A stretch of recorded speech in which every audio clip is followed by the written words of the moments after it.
Exaggeration is the 10th animation principle from Frank Thomas and Ollie Johnston's classic, The Illusion of Life Disney Animation. Exaggeration is what sets the animation world apart from reality. Even when we are looking for realism in our work, we have the tools available to us to make our actions have a bigger impact, and we do this through exaggeration. But what does it mean to add exaggeration? Well, we could be talking about exaggerating your poses, arcs, squash and stretch, or any other element of your movements. Exaggeration can be applied to all of the other principles to varying degrees. Adding exaggeration is just like drawing a caricature. By minimizing unimportant details and exaggerating what we want the viewer to focus on, we bring a sense of clarity to the overall piece that could have been glossed over otherwise.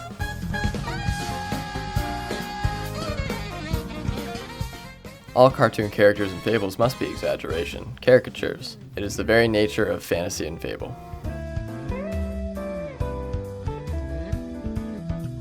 When exaggerating an action, we usually have some boundaries to take into consideration. Unless you are sculpting a smear frame, we need to stay proportionally and anatomically accurate. This is called staying on model. We aren't trying to distort the character, but convince the audience of what they see. If your character is happy, make them undeniably happy. Push your poses and arcs further than you think they should go and see how it feels.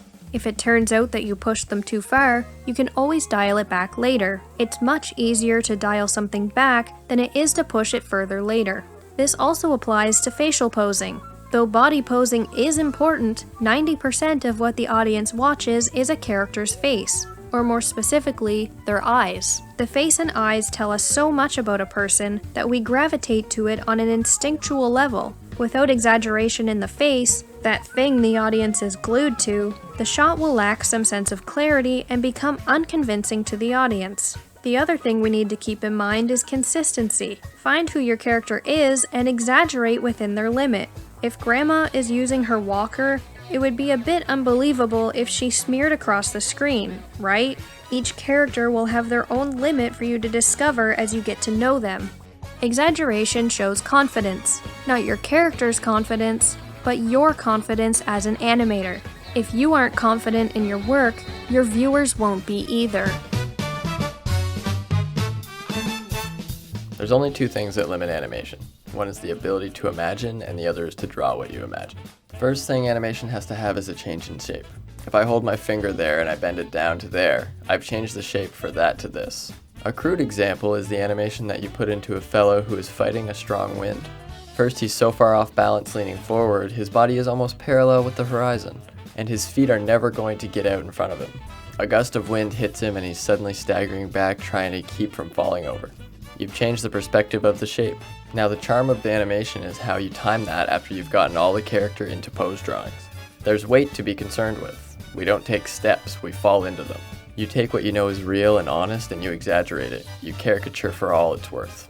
Then you begin to get the humor, whether it's an action, expression, whatever. On the screen we may have less than half a second to put over a point. That's where simplification of drawing comes in. The interpretation the animator gives an action will depend on the quality of that animator. You take Frank Thomas and he'll get a heck of a lot more than an ordinary animator could. It's like night and day because Frank is thinking of that character he's putting on that paper as being alive and real. If we can't relate to the audience, we might as well give up. That's what Walt wanted.